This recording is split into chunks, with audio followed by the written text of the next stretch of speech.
Welcome to Tramlines, a podcast from Agrii. I'm your host, Tony Smith, putting your questions to the expert.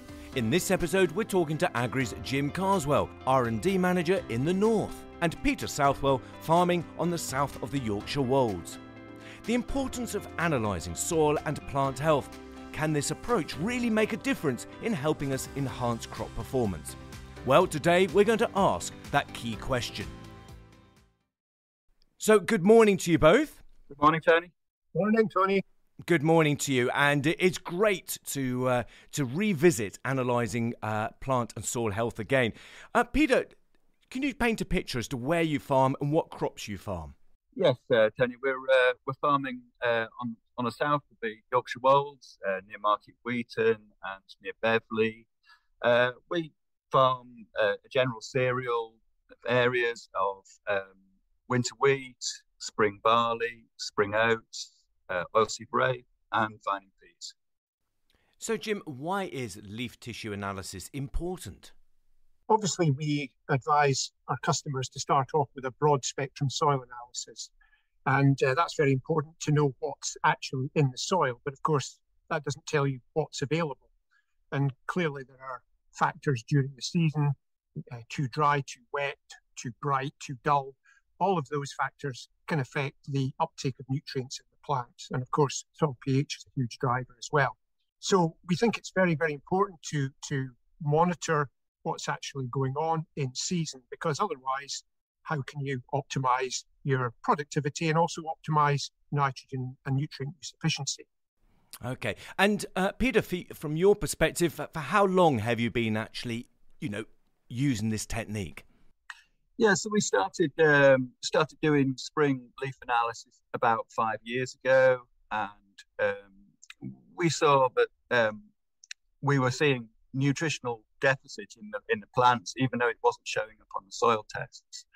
So we started applying a bit more nutrition to that, and we've basically increased how much sampling we're doing as we're seeing results from it. Yeah, and Jim, what are the key timings for leaf tissue analysis?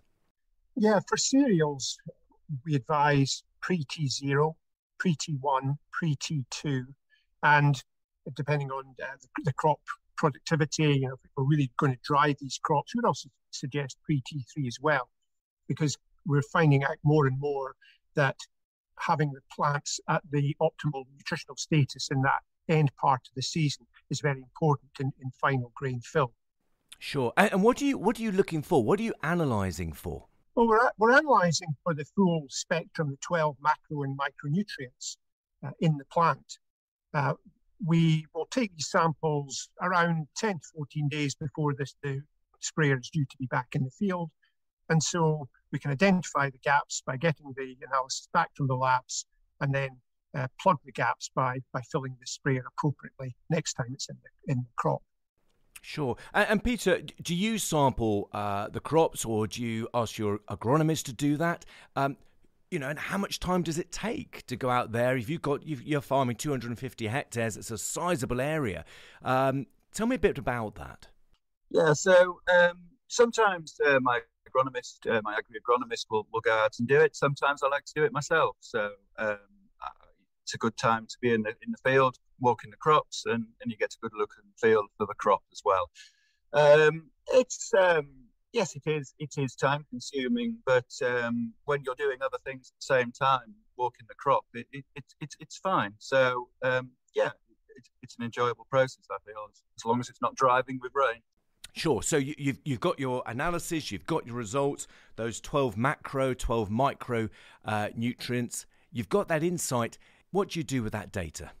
On our high pH soils, we tend to know what's likely to be coming up, and it's nice to have that confirmed by the samples. So we're often short in copper, zinc, magnesium, always, potash. So we basically can fine tune what goes in the sprayer with those those results. And interestingly, listening to you, you talked about potash, zinc, copper. It sounds to me as if you know where the likely gaps could be on your farm, your soil types with your crops. Or am I reading too much into your answer? Well, we've built up a picture over the years, and obviously talking to the agronomists, we're farming similar land to other people in the area. They know what's likely to be short. Jim's done loads of research on what's likely to be short in these crops. So we do have an idea, but sometimes you'll be surprised. You might have a T2 showing a lack of calcium, for example, and we're on the Wolds. This is a soil made of calcium, and yet you see a calcium deficiency. So, well, not deficiency, but a lower level. So, it isn't always cut and clear. And Jim, what is the risk to yield if we don't get these nutrient levels right in the crop? Yeah, it's how long is a piece of string? Obviously, it depends on the nutrient. It depends on the season and the soil factors. But look at it another way. We did a trial last year with foliar calcium on wold land, and this was 3 litres of a product called Pandor applied at T2, because we'd taken the leaf samples prior to T2, identified the gap. When the sprayer was going back through the crop, we put the 3 litres of Pandor in the tank, and we got a yield response of 0.24 tonnes a hectare. We increased the NUE of the crop, and we had a positive economic response to that input as well. So there's a real case of this approach, producing the goods. And how does leaf tissue analysis fit alongside soil analysis? We sample the soil in autumn time, because that obviously from those results we can produce a plan for what we're going to do, and really that is still the key time for building a plan, getting those broad spectrum soil analysis. What we're doing with the leaf analysis in season is fine tuning that plan, because with the soil analysis, it tells us what's there. It doesn't necessarily tell us what's available. So you can have a soil with lots of calcium, but as we've just said, by putting on foliar calcium, we've got a 0.24 tonne a hectare yield response. So it's not easy. It's very, very complex, all the interactions that are going on. And then that's in the soil. And on top of that, you have the weather factors as well, which can influence how that crop will behave. And Jim, here on Tramlines last time, you talked about how the number of farms adopting this technique was increasing. Is that still an upward trend? Yes, I believe there is a definite movement towards more understanding and taking notice of crop nutrition in the field. My gut feeling is more farmers and agronomists are actually doing it. I think we touched on earlier that it can be time consuming, but on the other hand, if you don't put the effort in, are you actually getting the best out of your crops at the end of the day? Yeah. And you've been using this approach in your trials for some time now, haven't you? Well, does this help us build some resilience into our crop production? I think so. I think it's more on a season by season basis, because remember, the leaf analysis is just a snapshot in time of that crop. With resilience, I think we're looking at that in a different way in terms of adding more organic matter to the soil, looking at soil structure, and that is your kind of, in my view, the base for building resilience over time. Sure. And Peter, if I can come to you, you talked at the beginning of this podcast about enhancing crop performance. How does this, as a farmer looking to produce, profitable crops, how does this technique help you on your farm? Well, it's difficult for me to quantify whether it's actually had a huge effect. What I would say is some of our fields are very thin over chalk, very lightish soil, really. And I feel that taking this nutritional approach has brought up the average to better land. So it's definitely enhanced the farm performance. So what you just said there, if I understood it correctly, was that on your poorer performing fields, traditionally the poorer performing fields, you're lifting their performance up to the better farm average. Definitely, yes, definitely. We farm 2 blocks of land, and one is substantially better performing land than the other. But we've seen in the last few years, since we've adopted this approach, the thinner soils behaving, much more like the better soils. So that's quite a fantastic achievement out of adopting this approach and learning from Jim's trials work that he's been doing there on the Agrii farm. How is it fundamentally helping your business? At the end of the day, it's all about the bottom line. And these tests are not expensive, and the nutritional products are not expensive. It's just about fine-tuning what the soil needs. And, if we can get the whole farm working to that higher level of performance, then the answer's in the bottom line. Yeah. And Jim, let's move now on to that grain sampling as a check and helping with the forward planning. Tell us a bit about exactly what you're looking for when you sample grain at the end of the season. So grain analysis is a really the last piece of the jigsaw. It's relatively new, but it's a key part, in my view, of the overall nutrition approach that farmers and growers should be taking on farm. What it does is it really is a great telltale of what you've done right in terms of your nutrition programs and also what you've done wrong. So, for example, if you take phosphate is the levels in grain at 0.32% is generally viewed as the figure. So if you're above that or below that, you're either putting on too much or too little phosphate. But of course, there's other interactions going on in the soil. And again, you'll have calcium soils like Peter has on the Wolds there. All that can interfere with the availability of that phosphate, even though the soil analysis shows that the phosphate might be okay.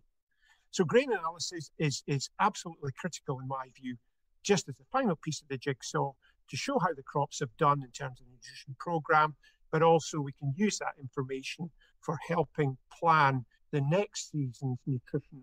Yeah, and Peter, from the on-farm perspective, how useful has that grain analysis been for you? Yeah, well, we found the grain analysis to be that missing piece of the jigsaw.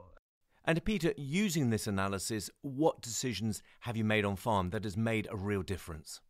Yeah, so fertilizer is a very expensive product. And so, for example, phosphates, it's very difficult on the Wolds to put large amounts of phosphate on that's actually going to cause enough in the grain because of the way it gets locked up in the soil. So whilst we do put compost and digestates and things on, to increase the phosphate levels, we are actually finding to feed the crop through foliar treatment to actually be a better way of doing it in the long term. And Jim, for how long have you been looking at this approach of using tissue analysis to aid improvements in crop productivity? We've been looking at crop nutrition for the last 5 years, but we are spending more and more time and investment in nutrition trials in the more recent seasons. So how can farmers learn more about this approach? I think it would be great if more and more farmers, did adopt this approach. And what I would suggest is just come along to the iFarm meetings. We have meetings in the north in May where we'll be focusing in on oilseed rape nutrition ahead of those important pre-flowering sprays. But in the summer, we have a whole series of iFarm events throughout the region. And please come along and talk to us at those meetings. And that's great advice, Jim, echoed by other participants here on Tramlines. Amy Watkins talks about sharing farm experiences when it comes to learning about regen agriculture and reaching net zero.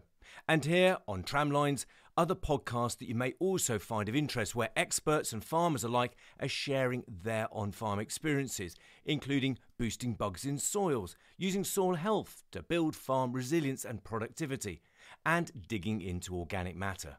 All titles that are proving popular in helping farmers move towards better productivity.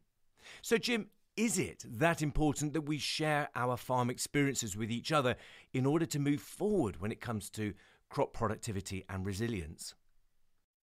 Absolutely. Everybody has their own experiences and we all know about the early adopters and perhaps those that are, a bit slower to take up this approach. But in my view, there is a clear, wave of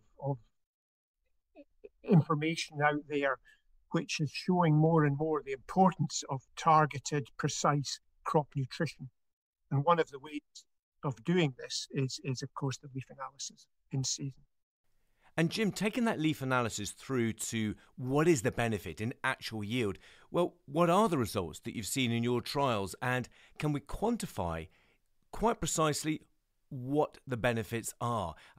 What are your thoughts? We've seen yield improvements of up to 0.6 or so tonnes a hectare in winter wheat, with barley around about 0.48, 0.5 tonnes a hectare, and with winter oilseed rape around about a third of a tonne more. Peter, you talked about that uplift in performance on some of the poorer performing areas of your farm. Give us an idea of what sort of uplift you've seen, what enhancement in productivity you've seen on those fields. It's very difficult on because we're not doing replicated trials on these fields. But on a year-on-year basis, I would put a figure of about half a tonne a hectare from doing this nutritional-based approach. You talked of half a tonne a hectare uplift in yield year on year. As a result of this plant tissue analysis, combining it with the soil analysis, grain analysis, that's quite a result, isn't it? Oh, absolutely. Yeah, we're always trying to push the crops forward, and we do push the crops quite hard. But we need to do this fine tuning to get that. And to bring this podcast together, there's some really good elements here, which I think are very, very interesting and show a really good way forwards in terms of enhancing that farm performance. But Jim, maybe we can come to you first. What would be your call to action, your top tips that you would urge the listeners today to maybe go out and think about? So it's down to really, I think, a so what moment. And I'm a great believer in this approach of the broad spectrum analysis, followed by the leaf analysis, followed by the grain analysis. And we know it works because from our iFarm demonstrations last year, for example, by taking this so-called tailored nutrition approach, we achieved a yield response of around 0.61 tonnes a hectare across a number of winter wheat varieties, with winter oilseed rape, 0.29 tonnes a hectare, winter barley, 0.41 tonnes a hectare, and spring barley, about 0.48 tonnes a hectare last year. And these were economic responses when we costed the programmes out as well. So clearly, there is an advantage to the bottom line by taking this approach. Yes, it involves time by taking the samples, but as Peter alluded to earlier, if you don't want to do it yourself, ask your agronomist. So my bottom line to all this is, know what's under your feet, do the soil analysis, find out what's there, but it is absolutely essential, in my view, to do the leaf analysis to just keep that nutrition on the radar, so that we know that those crops will perform to their optimal ability. Great. And Peter, from your perspective, as a farmer, what would you encourage other farmers listening today to take on board from this podcast? What do you think could help their farm business? Well, I would say if they haven't tried this technique before, just try it. Take one field that's representative, do a sample, say T1, T0, see what's low, apply the nutrition to make that up, and then at the end of the season, take a grain sample and see if they've had an effect. If you could do a control on another field that you haven't done and see what the difference is, you'll probably find that it's performed a lot better.